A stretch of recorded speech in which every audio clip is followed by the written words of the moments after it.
Hello， 大家好，我们是草泥恋汉堡，今为大家带来搞笑的暖美们辛普森家第19季第15集。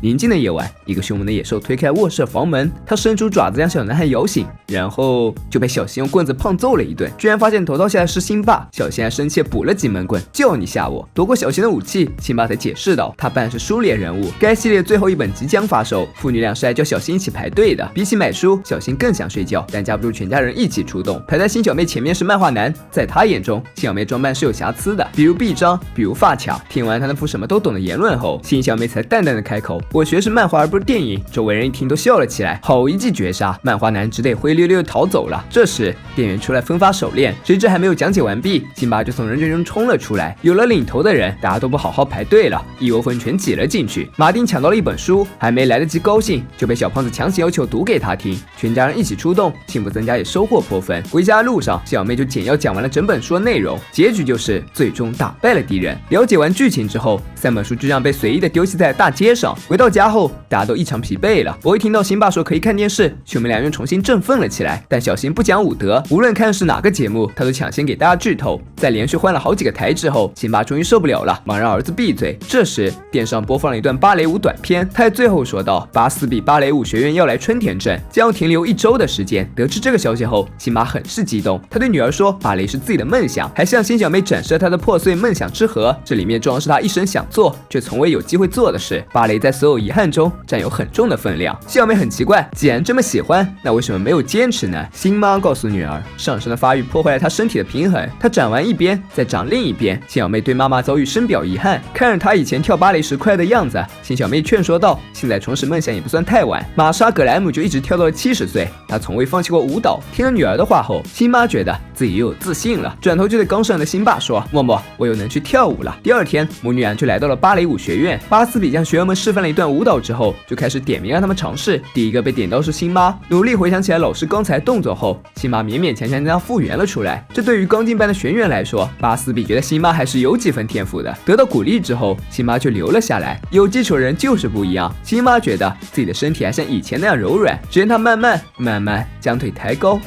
怎么放不下去了？她使劲按压之后，直接摔倒在地。这时老师走了过来，他告诉辛妈该卷铺盖走人了。辛妈十分难过，拖着腿一瘸一拐的离开了。小妹很不高兴这人这么说自己的妈妈，冲上去就跟巴斯比对线。她本来很不高兴，不料一看到辛小妹站姿，就被这标准的舞者姿势征服了。巴斯比对辛小妹说，你的体态天生自然优美，你愿意付费来做我的学生吗？辛小妹有些犹豫，这时辛妈冒了出来，抱起女儿就说了一句，完全愿意。接下来的时间里，辛小妹留在了芭蕾班里，稍不留神，她又控制不住自己的身体，化身成了一个旋转小陀螺，将其他学员都掀翻在地。老师也没了办法，只得让大家休息一下。走出教室，辛小妹忍不住抱怨道，这实在太难了。一个女孩安慰她，慢慢习惯吧。芭蕾舞演员本就是要长期顶着压力，为了集中精神，保持体态消瘦、优雅再消瘦，这是怎么做到的？女孩告诉她，找到适合自己的办法，比如说瑜伽，或者说是沉思。辛小妹觉得沉思这个可以有，但女孩接下来说，对于芭蕾舞演员而言，抽烟才是唯一的途径。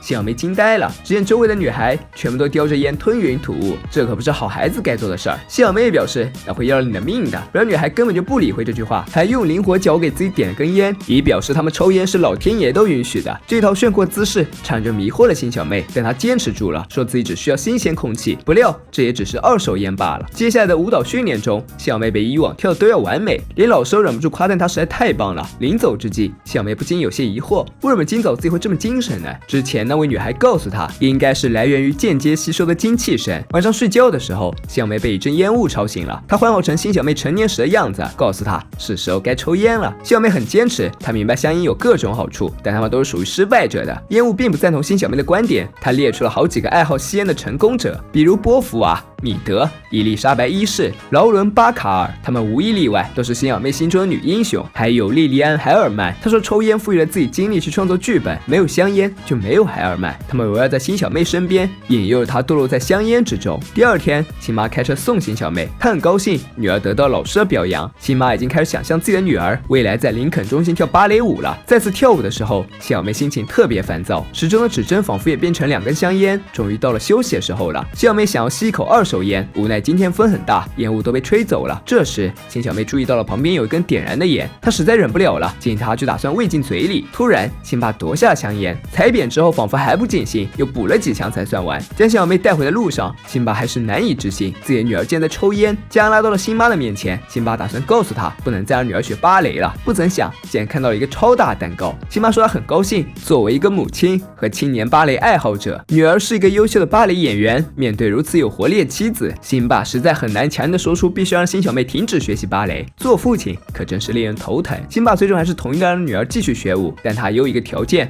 那就是绝对不能抽烟，包括二手烟。为了确保辛小妹听话，辛巴派出了小新全天候贴身看护。接下来的时间都在进行排练，没有了香烟的支撑，辛小妹的舞步笨拙又不稳。中途休息的时候，看着其他女孩吞云吐雾，辛小妹踌躇不敢向前。这时，女孩呼唤她过来加入他们。辛小妹终究还是没能抵抗住诱惑，大口大口地吸起了那些烟雾。她不知道的是，自己的一举一动已经被小新看在眼里。她掏出手机，拨通家里的电话。辛巴表示，他要将事情一次性解决，还有5分钟就正式演出了。辛巴在窗外看姑娘们都走后，转身告诉小新，是时候实行我们疯狂的计划了。第一步，把小浣熊从这里抛上去。要说这小浣熊为什么这么听辛巴的话，就要将时间调回母女俩第一次去芭蕾舞学院的时候了。母女俩出门之后，家里就父子俩的天下了。辛巴将儿子带到了地下室，表示要向他展示一下黑暗深处的家庭秘密。打开上锁的房门后，里面悬挂着一屋子腌牛肉，这些可都是辛巴的宝贝财产。他告诉儿子，接下来的时间自己来牵，他来腌。这次的亲子活动，小新很满意。牛肉腌制好了之后，辛巴将阿普请到了地下室，打算将他们再快一买上市。然而打开房门之后，里面牛肉干却不翼而飞。本来满怀期待的阿普，如今只觉得自己是在浪费时间。他表示自己再也不会过来了。阿普走后，父子俩开始调查罪魁祸首。小新发现储藏室门被啃坏了，而且地板上有脚爪印。有了这些信息，真相已然明了。辛巴觉得小偷就是弗兰德，虽然弗兰德有不在场证明，但辛巴却不打算放过这位老邻居。这是小新救出了他。爸爸，你看，浣熊家们正在不停地吃牛肉干呢。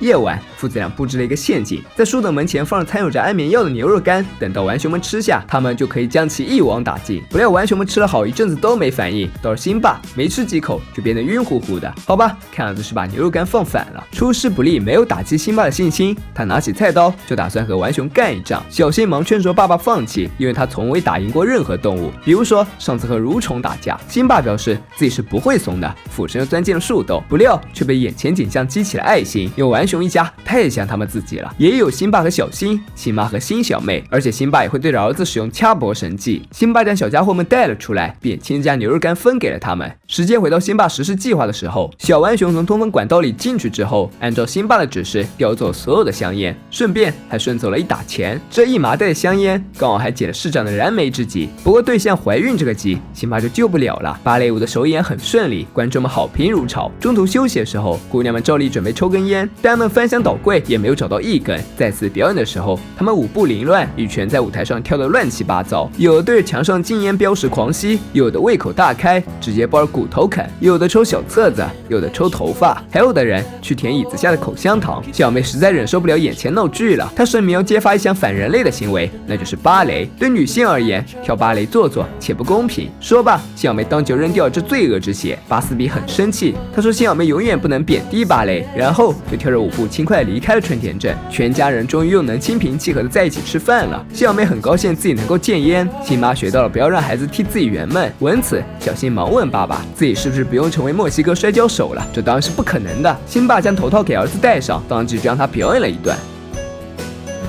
抽烟和芭蕾看似没有关联的两个事物，却仿佛有种神秘的力量让他们紧紧相连。不能控制饮食，不能集中精力，没关系，相爱能够替你解决一切。然而天上真有掉馅饼的事吗？显然是不可能的，否则姑娘们也不会在舞台上丑态百出。香烟也许在某些方面确有奇效，可它最终带来的却是毁灭。学习任何一门技能过程都是痛苦且艰辛的，台上1分钟，台下10年功。仅仅通过外在刺激以达到暂时的目的，只会渐渐将自己成为物的奴隶。比如说美酒、赌博，甚至手机，它们的出现本应是把人们的生活变得更好，可沉迷其中却会让人嗜酒如命，赌得倾家荡产，或者生活不能自理。无论是学习芭蕾也好，还是其他技能也罢，都是为了丰富我们自身，让我们更加趋近于完美。成功的秘史从来不会掌握在外物那里，而是掌握在我们自己的手中。